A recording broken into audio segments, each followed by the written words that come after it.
एक लड़का और एक लड़की की शादी हो जाती है। उसके बाद अब जैसे ही शादी होती है तो लड़की अब अगले घर में जाती है, ससुराल में चली जाती है। लेकिन ससुराल में जाने के बाद अब उसको लड़का पसंद नहीं आता, लेकिन फिर भी वो समझौता कर लेती है और वहीं पे रहती है। उसके बाद अब जो पति पत्नी के बीच जो रिश्ता बनता है, लेकिन वो पति अब जैसे उसके साथ वो रिश्ता बनाना चाहता था, लेकिन वो अब नाखुश होती है। उसके बाद अब ज़बरदस्ती उसके साथ रिश्ता बना लेता है। लेकिन जैसे ही कुछ वक्त बीतता है, अब उस जो लड़की होती है उसको पता चलता है कि मैं 2 महीने की गर्भवती हूँ। लेकिन जैसे ही ये पता चलता है, अब वो सीधा, अब आँव देखती न ताव, सीधा पुलिस स्टेशन जाती है। और पुलिस स्टेशन जाने के बाद वहाँ पे अपने ही पति के खिलाफ मुकदमा दर्ज कराती है। उसके बाद अब गंभीर धाराओं में मामला दर्ज हो जाता है उसी के पति के खिलाफ। तो आज की कहानी। तो नमस्कार, आदाब, सत श्री अकाल। मैं रवि शर्मा हाजिर हूँ एक और क्राइम की कहानी को लेकर। लेकिन आज की क्राइम की कहानी राजस्थान प्रदेश का एक जिला है सीकर, और इसी सीकर जिले में ग्रामीण इलाके में दरअसल एक लड़की होती है। अब वो लड़की पढ़ाई करती थी। उसके बाद अब लड़की ये कहती थी कि मैं पढ़ लिख के कुछ बन जाऊँ, लेकिन घर वाले ये कहते थे कि पढ़ाई के साथ साथ हम तुम्हारा रिश्ता कर देते हैं।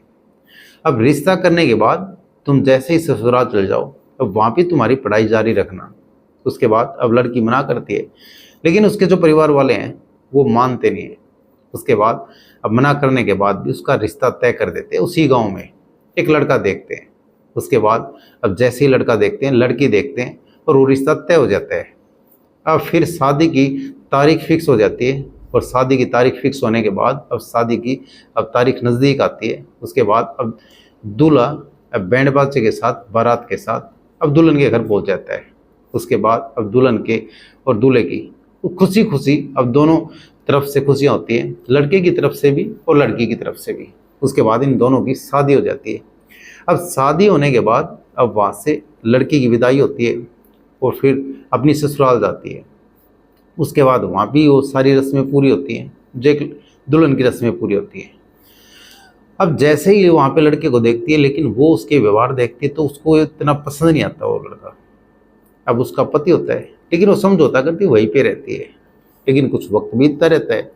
अब वो उसका पति उसके साथ अब जो पति पत्नी के बीच संबंध होते हैं वो बनाने की सोचता है, लेकिन लड़की उन चीज़ों से बचती है, उन चीज़ों से दूर होती है। उसके बाद अब फिर एक दिन अब उसका पति उसके साथ ज़बरदस्ती करता है और फिर उसके साथ संबंध बनाता है।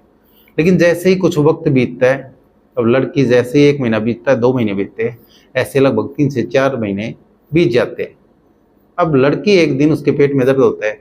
उसके बाद वो डॉक्टर के पास जाती है और फिर उसको पता चलता है कि वो 2 महीने की गर्भवती है।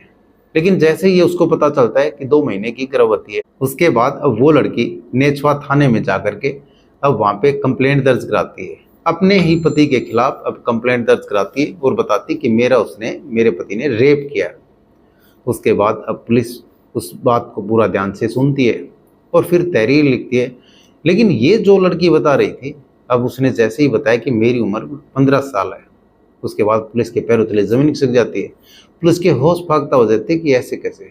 उसके बाद वो बताती कि हमारे घर वालों ने एक गांव का ही लड़का, उसके साथ मेरी शादी कर दी, लेकिन वो पढ़ा लिखा नहीं था और नहीं वो पढ़ाई करता था, वो मेरे को पसंद नहीं था। उसके बाद भी अब उसने मेरे साथ रेप किया, ज़बरदस्ती की, लेकिन मैं अब 2 महीने की गर्भवती हूँ। उसके बाद पुलिस अब पोक्सो एक्ट और अलग अलग धाराओं में मामला दर्ज कर लेती है और फिर इसके महिला के जो पति होते हैं उनको अरेस्ट कर लेती है।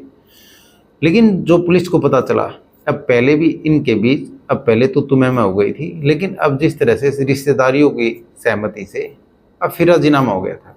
लेकिन जिस तरह से अब यहाँ पे अब वहाँ पे महिला गर्भवती हो जाती है और फिर वो सीधा पुलिस स्टेशन जाती है और फिर अब गंभीर आरोप लगाती है। अब रेप केस लगाती है अपने पति पे, लेकिन अब वो नाबालिग होती है, उसकी शादी की लायक उम्र ही नहीं थी।